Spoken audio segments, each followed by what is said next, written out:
Hi there, I'm Jen. This is Remembered Reads, and this is going to be a wrap-up of some of my recent reading. I said I was going to get caught up.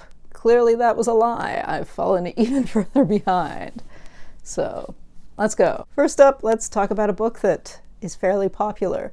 This is Stephen King's On Writing, a Memoir of the Craft, which was originally published in 2000. This one is the 20th anniversary edition, which includes a couple of extra chapters from Stephen King himself and the individual chapter from two of his sons as well. Going into this, I wasn't sure what it was actually going to end up being, because I've seen some people talk about this as though it is purely a writing guide, and some people talk about it as more of a memoir.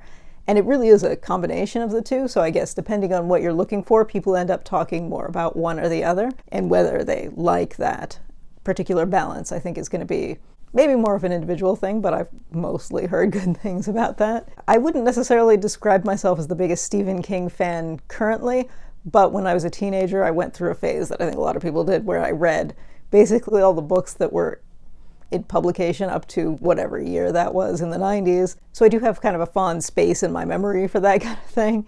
And because this book was written 20 years ago, a lot of what he's talking about, having written, is stuff that I've read, so that's kind of fun. As a writing guide, it's not necessarily very specific in terms of advice, so I think if you were looking for that, it might be a little frustrating.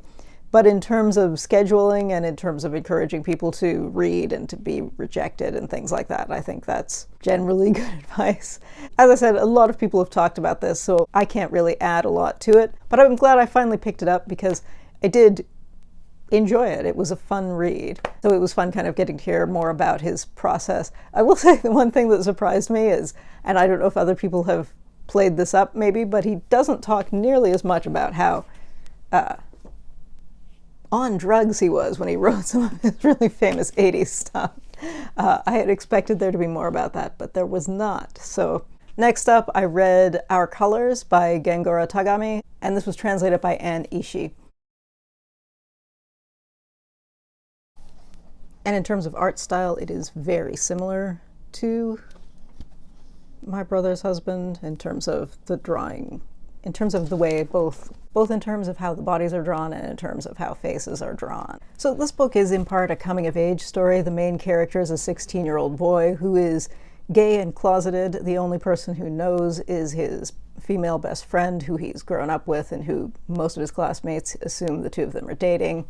One day, he and the friend discover this cafe, and the middle-aged proprietor becomes sort of a mentor to him, and we have this evolution of relationships as we find out more about both the kids' families and the cafe owner's life and what secrets he might be hiding and how he might be presenting himself in a way that is less complicated than it actually is. I thought that about 90% of this was really lovely. The ending felt quite abrupt to me and just sort of ended, which is generally fine, but it just felt very odd because it seemed like this was building to something and it didn't really build to anything. And also, and this is a little spoilery, but there's an interaction near the end of this that I think makes sense coming from an author who was born in the 60s.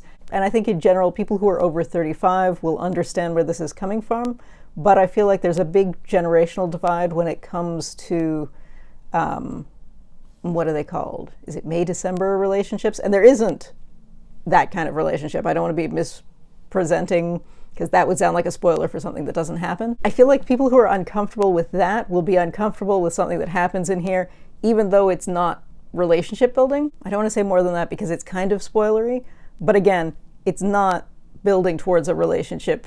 This is a spoiler, but it's not building towards a relationship between the kid and the cafe owner, but there is an interaction between them that I feel like just over the past 10 years, there's some of that just doesn't come off the same way it would have in the past. And again, I'm kind of overstating it because we're talking about something that is one page in a quite a long book. But I feel like because it's at the end, and kind of scanning through the reviews on Goodreads, I did see a number of people who commented on that were like dramatically people saying I was going to give it, it would have been 5 stars and they gave it 1 or 2 stars because of this one page. And I do feel like it is the kind of thing that 10 years ago no one would have blinked, but people are more uncomfortable with now. Even though it is not building, it's not a relationship, that's not what's really implied there.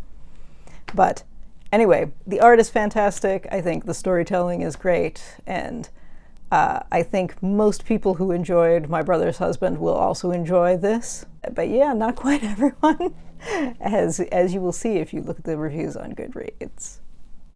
All right, next up I have Julián Fuks' Occupation, which is translated by Daniel Hahn. This is a piece of autofiction that is kind of delightfully meta in how it plays with the fact that it's autofiction. There's a point in this where the main character, who's called Sebastian, is talking to his father, and his father calls him Julián, and his father calls him Julián, and he's like, no, Sebastian here. And where at one point he uses his wife's name, and the wife's saying, don't do that. I'm not your character, but of course she is the character, so that's fun. Aside from the little nods to the camera that are happening in this follows two main threads, one of which is the author/narrator interviewing refugees who are squatting in what used to be in a building that used to be a hotel, and he's talking to them about their lives with like a Syrian man, a Haitian woman, listening to them talk about both their histories and how they came to Brazil and their lives in Brazil and whatnot. And as he's doing this, he's also thinking about his parents and his grandparents and their refugee stories, because his parents had moved to Brazil from Argentina because his father had been very political against the dictatorship in the 70s. So that was their migration path. But his grandparents had also fled Romania during the Holocaust because they were Jewish, and that was why they ended up in Argentina. And he learns at one point, talking to his family, that his great-grandparents died at Auschwitz, and he's thinking about how he knew that they had been killed during the Holocaust, but he hadn't known that it was part of something that is so well-known historically. And is that different than if you thought they were killed in a random massacre somewhere? And kind of the conversation about that, and then thinking about what the Syrian guys' experiences of war are and what symbolism is going to be in there, and how the stories get told as they move out. And simultaneously with that, we get bits, and this sort of interweaves with the family story, but there is a point at which he finds out that his wife is pregnant, and then they're seeing, is this going to be a viable pregnancy? And how does that story interweave with the kind of historical story? And I thought this was fantastic, because one of the other things that it does, in addition to having this piece where it's very obvious that he's got this line of separation between this is autofiction, all of this happened, you read the acknowledgments, and the people he's interviewing are acknowledged, with the same names that they have in the story even, so they don't get the one step removed that he and his father have, or he and his wife have, for example. So you have that remove in the storytelling, but you also have a kind of emotional remove for it. So you're hearing very emotional things where people are talking about fleeing countries, where people are talking about whether pregnancies are viable and whatnot. But it is not the kind of story where you expect to have an emotional reaction, because it's done in this very cold way, which I thought was brilliantly successful. So yeah, I just thought this was top notch. I know a lot of people despise autofiction, but I feel like this is the way this winks to the camera or winks to the reader is maybe a way around that for people who don't like that, because it is adding a little extra something to give you some extra fiction in your memoir, maybe. I don't know. But yeah, I thought that was fantastic. And while we're on the theme of people interviewing Syrian refugees, I also read Volume 1 of Hakim's Odyssey by Fabien Toulmé. If you follow me on Instagram, you will see that I talked about Book 2 of this a couple of years ago. I had heard about this series from Dee Dee at Brown Girl Reading. At the time she talked about it, it was before the English translation had come out, and I could not find the first volume in physical form, and it is the kind of book that I wanted to read physically and not in an ebook, just because the art is such a big part of it.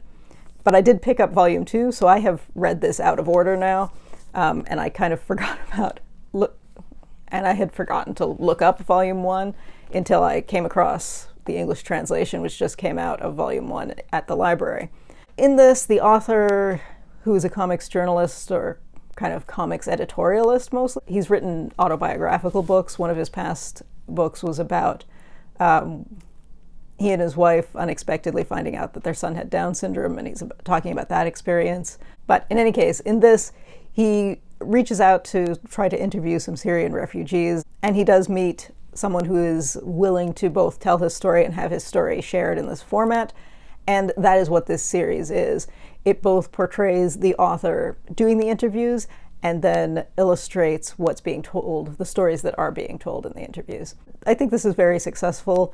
I know there are some people who would prefer a pure first-person story, but I think by virtue of having the framing device of the author going and conducting the interviews, I don't think it's pretending to be anything other than what it is.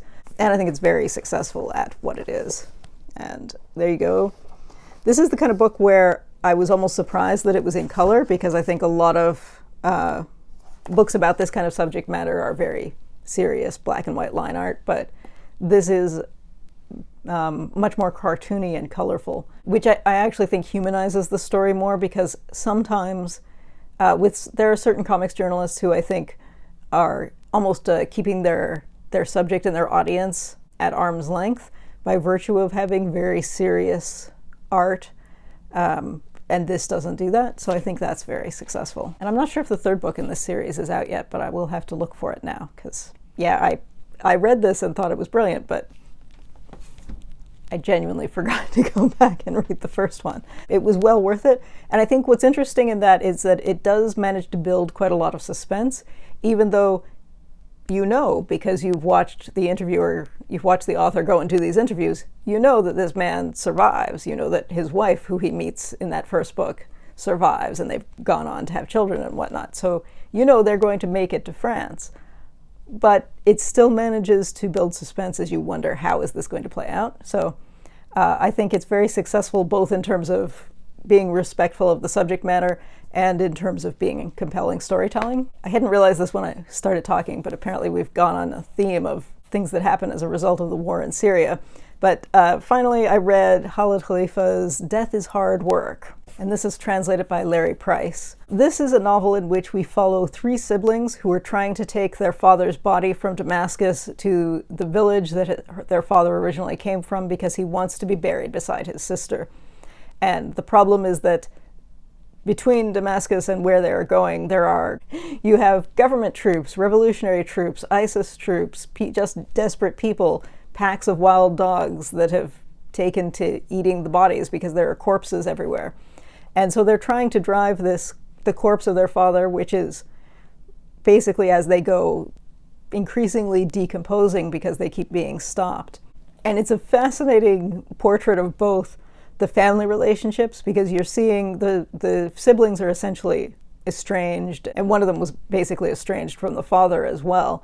But and you can see as they work out, whether they regret that they've agreed to follow through on their father's last wish. And then we also see some flashbacks to bits of the father's life and bits of the family's life. And that's all really interesting, because the father had been very pro-revolutionary in his old age, which is one of the things that the youngest son, who was the one who was not estranged from the father and was caring for him in his last days, is kind of thinking about it, was trying to hide from his own circle. But yeah, it's just a really interesting look at the interweaving of history and politics and family. But at the same time, it is the kind of story that a lot of science fiction dystopias tell stories exactly like this. And the only difference is that this is set in the current day. And I think it is a great almost reminder of the fact that when you are reading a dystopia, is it something that is actually already happening somewhere or has happened in the past? And the imagined hellscape is not necessarily as bad as the actual one that exists. And if people were broadening their horizons a little, they might notice that what they're afraid of happening in the future is actually happening many places already, and so on, or has happened in various places recently. So I think that's really interesting, just at a kind of global social level, if that makes sense. All right, so that's some of the stuff I've read recently. I was going to add some audiobooks into this, but I think maybe I'm going to make a separate video for that. So yeah, if you've read any of these, I'd love to hear what you think. And yeah, that's it for now. Ciao.